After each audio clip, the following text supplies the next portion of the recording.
security at our events is always of paramount importance to whether it be for the players, for the fans. হারিনি দক্ষিণ Africa, আবার হবে final match. ভারতের দুর্নীতি ফাঁস, চাপে পড়ে এ কেমন সিদ্ধান্ত নিল আইসিসি? বিতর্ক হবে না, তা কি করে সম্ভব? হোক যৌক্তিক কিংবা অযৌক্তিক, দক্ষিণ আফ্রিকার বিপক্ষে অবিশ্বাস্যভাবে নার্ভ ধরে রেখে ভারত জিতেছে 2024 টি-20 বিশ্বকাপ। তবে তাদেরই বিশ্বকাপ জয়ে প্রশ্নবিদ্ধ হচ্ছে একটি, সেখানে নাকি পা পড়েছিল সুরিয়ার, তবে বিভিন্ন অ্যাঙ্গেলে সেটা দেখানো হলেও ক্লোজ অ্যাঙ্গেলগুলো দেখানো হয়নি। আসসালামু আলাইকুম সুপ্রিয় দর্শক বন্ধুরা, এবারে টি-20 বিশ্বকাপের শুরু থেকে ভারতকে নিয়ে আইসিসির পক্ষপাতিত্বকে কেন্দ্র করে বিশ্বের সাবেক ক্রিকেটাররা মুখ খুলেছিল এবং অনেকে বলেছিল আইসিসি নাকি ভারত চালায়, ভারতের উপর আইসিসি কথা বলার নেই। দর্শক বন্ধুরা, তবে কি সেটাই সত্য প্রমাণ হয়েছে? দর্শক বন্ধুরা, ইন্ডিয়া এবং সাউথ আফ্রিকার ম্যাচ চলাকালে মিলালের বলটি বাউন্ডারি ক্রস করেছিল, তবে বাউন্ডারি যে সরে গিয়েছিল সেটা কি আইসিসি চোখে দেখেনি? দর্শক বন্ধুরা, তবে আইসিসির নিয়মে কি রয়েছে? দর্শক বন্ধুরা, এবার সেই সকল বিষয়গুলোকে কেন্দ্র করে আপনাদের মাঝে বেশ চমৎকার কিছু তথ্য তুলে ধরেছি এবং সেই সাথে আইসিসি কি পারবে এমন ম্যাচের কোনো সঠিক সমাধান দিতে? তো দর্শক বন্ধুরা, চলুন আমরা পুরো ভিডিওটি দেখে নেই। অবশ্যই ধৈর্য সহকারে পুরো ভিডিওটি দেখবেন, তাহলে এই সকল বিষয়গুলো পরিপূর্ণ বুঝতে ভারত পারবেন। জিতবে আর বিতর্ক হবে না, তা কি করে সম্ভব?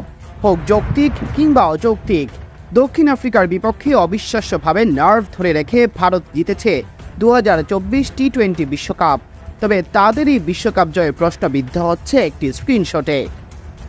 ডেভিড মিলারকে সাজঘরে ফেরানোর পথে সূর্যকুমার যাদব যে অবিশ্বাস্য ক্যাচ ধরেছিলেন, তা আদৌ ক্যাচ ছিল নাকি ছক্কা? সমালোচকরা তুলেছেন এমন প্রশ্ন। বিশ্বকাপ ফাইনালে শেষ ওভারে দক্ষিণ আফ্রিকার প্রয়োজন ছিল 16 রান। খেলা হবে, মজা হবে, আর খাবার জমবে রুচি সসে। হার্দিক পান্ডিয়ার করা ওভারের প্রথম বলেই লং অফ দিয়ে সজোরে হাঁকান ডেভিড মিলার। এক পর্যায়ে মনে হচ্ছিল ছক্কাই হবে, তবে বাউন্ডারি লাইনে অবিশ্বাস্য দক্ষতায় বল লুফে নেন সূর্যকুমার যাদব। নিজের ভারসাম্য ঠিক রাখতে না পেরে বল বাতাসে উড়িয়ে চলে যান সীমানার ওপারে। এরপর আবারও ভেতরে ঢুকে নিয়মসিদ্ধ উপায়ে তালুবন্দি করেন। টিভি রিপ্লে দেখে বোঝা যাচ্ছিল সূর্যকুমারের প্রচেষ্টায় কোনো ত্রুটি নেই। রিচার্ড কেটেলবরো তাই দেন আউটের সংকেত। শেষ পর্যন্ত খেই হারিয়ে 7 রানে ম্যাচ হারে দক্ষিণ আফ্রিকা, অথচ এই ছক্কা হলে ম্যাচের দৃশ্যটাই বদলে যেতে পারত। ম্যাচ শেষে হুট করে একটি স্ক্রিনশট ভাইরাল হয়। টিভির ফুটেজ থেকে নেওয়া সেই স্ক্রিনশটে দেখা যায় সূর্যকুমার ক্যাচ ধরার সময় বাউন্ডারি রোপ যেখানে ছিল তারও আরও সামনে বাউন্ডারি রোপ রাখার ছাপ। ঘাস উঠে গেছে, বসে গেছে দাগ, তাই দাবি করা হচ্ছে বল স্পর্শ করা অবস্থায় সূর্যকুমারের পা লেগে গিয়েছিল বাউন্ডারি লাইনে, কিন্তু বাউন্ডারি রোপ সরে গিয়েছিল বাইরের দিকে। যদিও সূর্যকুমারের স্পর্শে বা তার চেষ্টায় বাউন্ডারি রোপ সরে গেছে এমন কোনো প্রমাণ মেলেনি। এদিকে আইসিসির প্লেয়িং কন্ডিশনও ভারতের পক্ষে কথা বলছে। প্লেয়িং কন্ডিশনের 19.3 নম্বর অনুচ্ছেদে বলা হয়েছে, সীমানা চিহ্নিত করতে ব্যবহৃত কোনো বস্তু যদি কোনো কারণে সরে যায়, তাহলে সীমানাটি তার আসল অবস্থানে আছে বলেই বিবেচিত হবে। সীমানা দড়ি কি আসলেই সরে গিয়েছিল নাকি বাউন্ডারি একটু বড় রাখা হয়েছিল, এ নিয়েও হচ্ছে রাজ্যের মাতামাতি। আইসিসির প্লেয়িং কন্ডিশন অবশ্য বলছে, সীমানা চিহ্নিত করতে ব্যবহৃত কোনো কঠিন বস্তু যদি কোনো কারণে সরে যায়, তাহলে যত দ্রুত সম্ভব তা ঠিক করতে হবে। খেলা চলতে থাকলে বল ডেড হওয়া মাত্রই এই কাজ করতে হবে।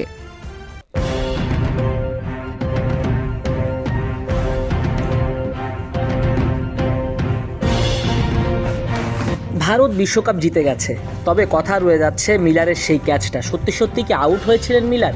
সূর্যকুমার যাদব কি সত্যি সত্যি ক্যাচটা ধরেছিলেন ঠিকমতো?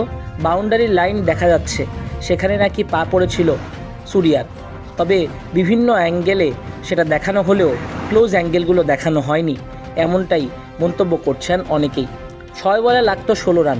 লং অফে হার্দিক পান্ডিয়ার ফুল টস বলে উড়িয়ে মারলেন মিলার, কিন্তু সেটা সীমানার কাছ থেকে তালুবন্দি করেন সূর্যকুমার যাদব। নিয়ন্ত্রণ হারিয়ে দড়ির বাইরেও চলে যেতে হয় তাকে।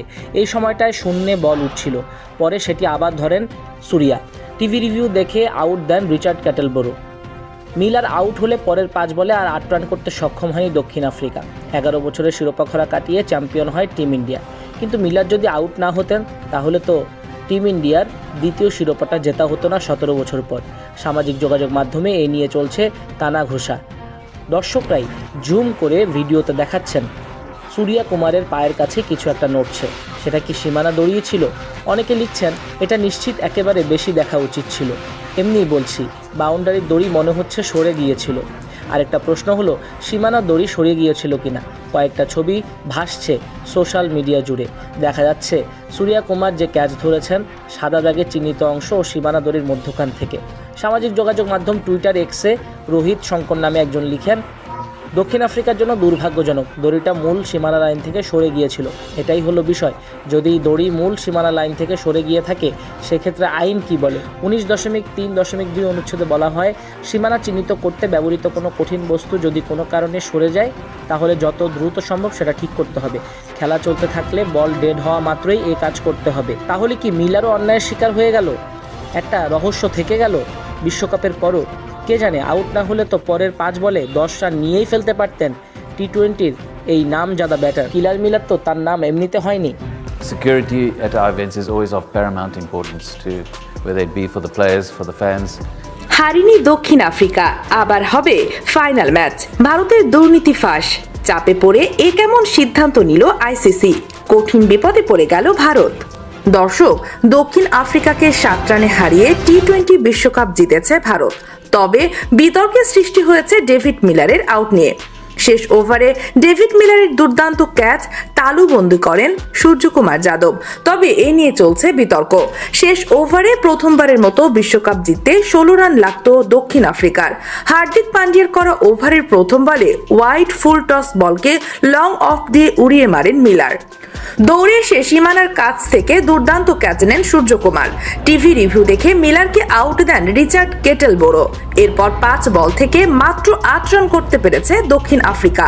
তবে এই ক্যাচ নিয়ে শুরু হয়েছে নানা আলোচনা ও সমালোচনা। এ বিষয়ে আইসিসি এক বিবৃতিতে বলেছে, আমরা বিষয়টি ভালোভাবে খতিয়ে দেখব। এমনকি এই আউটটি যদি 6 হয়ে থাকে তাহলে আমরা আবার ফাইনাল ম্যাচ আয়োজন করব।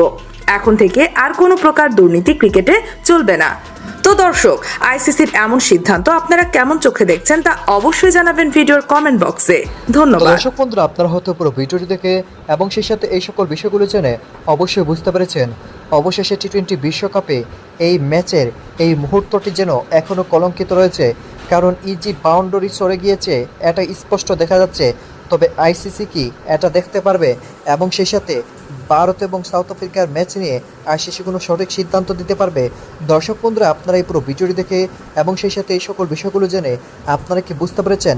তবে কি সত্যি আইসিসি ভারতের পক্ষপাতিত্ব করে এমন ম্যাচ জয় দিয়ে দেয়, নাকি এটা ভারতের ভাগ্য?